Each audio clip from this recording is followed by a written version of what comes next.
When a fault line ruptures deep in the crust, engineers must determine how that energy will move through the soil. Predicting the exact motion at the surface is the only way to prevent a building from becoming a pile of stone and rubble. This work begins with an accelerogram, a record of ground motion captured in discrete intervals of time.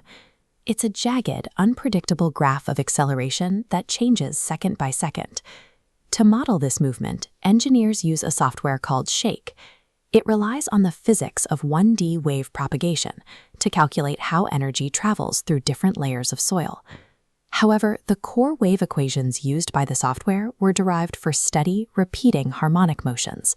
They require a perfect, constant sine wave as an input, which looks nothing like the erratic data gathered from an actual earthquake. This creates a mathematical mismatch. A real-world earthquake is a finite list of discrete time samples, but the physics equations require a continuous frequency. You cannot solve a frequency-based wave solution using a raw timeline of events. The solution is the Fast Fourier Transform, or FFT. This algorithm acts as the computational device converting the time-based record into its constituent parts. Inside Shake, the process starts by ensuring the earthquake record is sampled at equal time intervals, creating a uniform digital representation of the motion. The FFT then transforms that sampled record from the time domain into the frequency domain.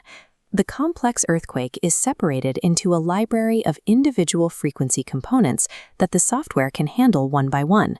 Because the FFT algorithm requires a number of samples to be a power of 2, the software pads the record's end with zeros. An 800-point record expands to 1,024 points, the extra space filled by a flat line. These zeros create a quiet zone.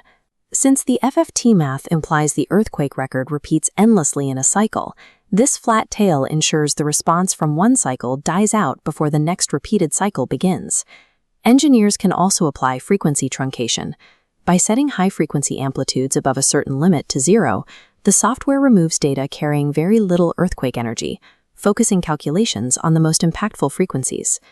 Through this process, the messy reality of the earthquake is deconstructed into an organized spectrum, making the data compatible with the wave equations. Once the data is in the frequency domain, Shake isolates each frequency and processes it through the simulated soil column. As the wave travels, the software enforces the continuity of shear stress and displacement at every layer boundary. This calculates how the wave reflects and transmits as it moves from the bedrock toward the surface. Each layer of soil filters the wave differently. Depending on the soil's properties, a specific frequency might be amplified, delayed in its phase, or damped as its energy is absorbed by the ground. After every frequency is individually modified, Shake uses the inverse Fourier transform to merge them.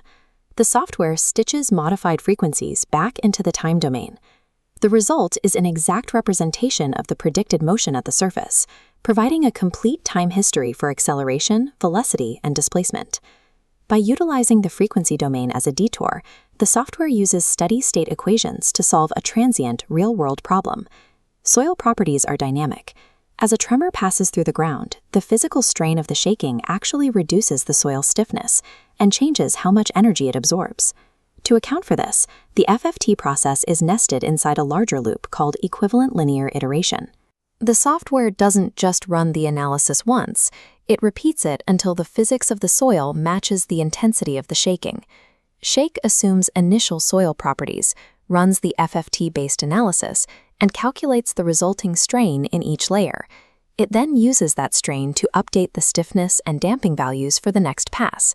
This loop continues, running the entire frequency deconstruction and reconstruction again and again until the assumed soil properties are compatible with the calculated strain.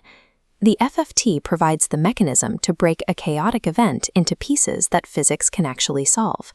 By reconstructing those pieces into a final surface response, it allows engineers to predict the behavior of the ground and build structures that remain standing.